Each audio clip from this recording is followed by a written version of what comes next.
Di topik sebelumnya, saya sudah membahas bagaimana ekonomi suatu negara berkembang dan faktor-faktor yang mempengaruhinya. Dan sekarang saya berpindah kepada topik yang berjudul adalah sekilas sejarah dari perkembangan perekonomian Indonesia, di mana kita mencoba mengaplikasikan faktor-faktor yang saya jelaskan di topik sebelumnya.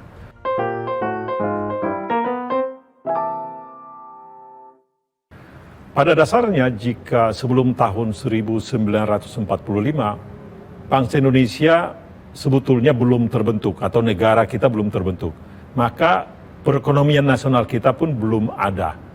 Namun, kalau kita lihat bahwa negara-negara kolonial waktu itu dan kemudian negara-negara lainnya yang datang ke Indonesia memainkan peran penting di dalam perkembangan terbentuknya ekonomi nasional sekarang ini.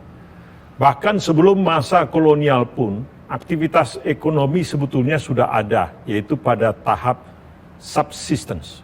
Ya.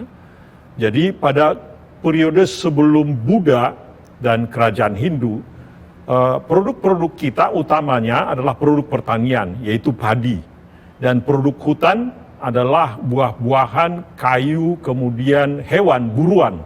Jadi kita melakukan kegiatan-kegiatan ekonomi bagaimana supaya kita hidup, ya. Demikian juga tentu dari produk laut ikan. Nah, kemudian pedagang-pedagang Cina, kemudian dari India pada abad keempat juga sudah datang ke Indonesia. Tentu kita belum mengenal Indonesia waktu itu, tapi kepulauan-kepulauan yang ada di Nusantara, ya.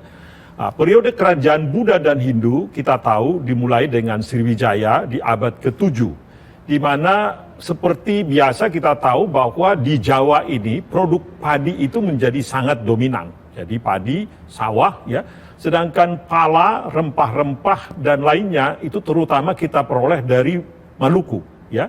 Sementara juga ada kamper dan kabur barus dari Sumatera serta kayu dari Kalimantan, ya. Pada saat Majapahit di abad ke-14, ekonomi kita mulai berkembang, ya. Padi yang dulunya ditanam sekali setahun, sekarang menjadi 2 kali setahun, ya. Dan perdagangan antar kepulauan di Indonesia sudah terjadi. Demikian juga kerajaan global pun sudah datang ke Indonesia. Para pedagang dari India, Cina, Kamboja, kemudian Thailand, kemudian juga pedagang dari Arab, bahkan dari Persia juga sudah datang ke Indonesia. Kerajaan Mataram waktu itu tentu Majapahit adalah mereka juga mendapatkan pajak melalui perdagangan-perdagangan internasional tadi itu. Masuknya para explorer, yaitu di abad ke-17, terutama datangnya adalah dari Portugis yang waktu itu mereka mencari rempah-rempah di Maluku, ya, dan juga pedagang-pedagang dari Eropa lainnya, termasuk yang kita tahu adalah VOC atau Dutch Indian East Company waktu itu.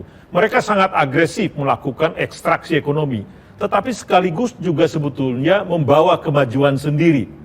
Mereka mempercepat perubahan-perubahan dan juga perkembangan ekonomi di Kepulauan Nusantara. Mereka juga membawa teknologi pertanian yang tentu lebih baik dari teknologi pertanian yang ada di Nusantara ini.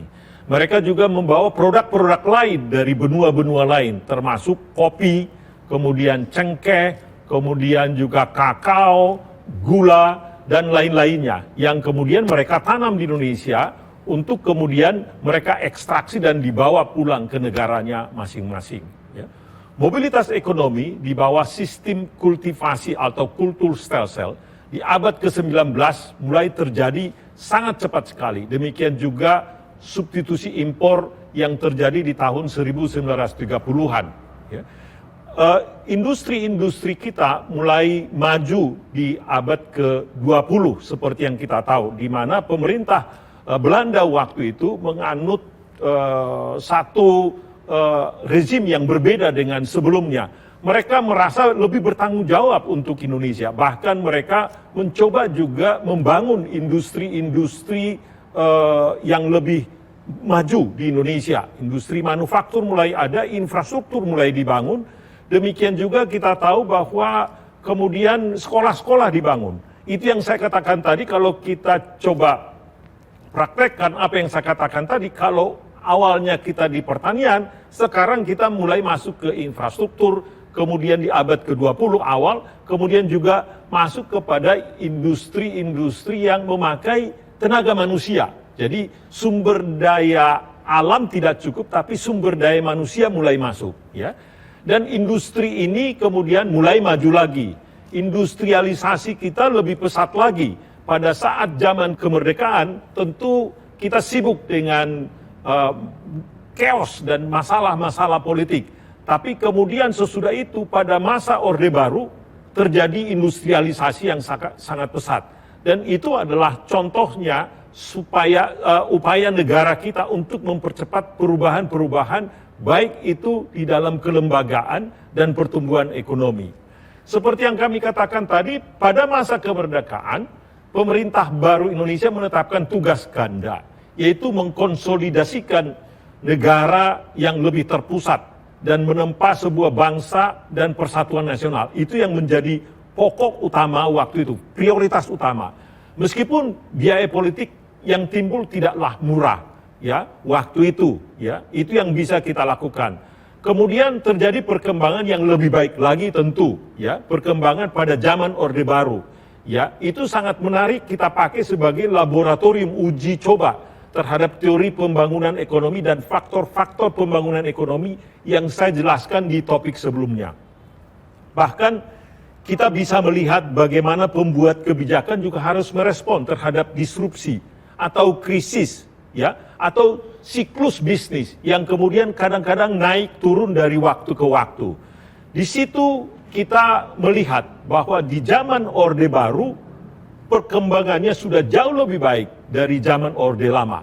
Tapi pada saat zaman Orde Baru pun kita lihat disrupsi terjadi, ya, masalah-masalah terjadi, dan itu menjadi tantangan tersendiri bagi para pembuat kebijakan. Dan tentu itu berlangsung lagi pada zaman sekarang, ya, sesudah masa Orde Baru atau kita sebutkan masa transformasi atau demokrasi ini, maka kita makin meningkat lagi. Kalau tadi yang saya katakan di awal, kita mulai sudah berubah sekarang. Kalau dulu kita fokus di pertanian, kita masuk kepada manufaktur, dan sekarang kita di jasa.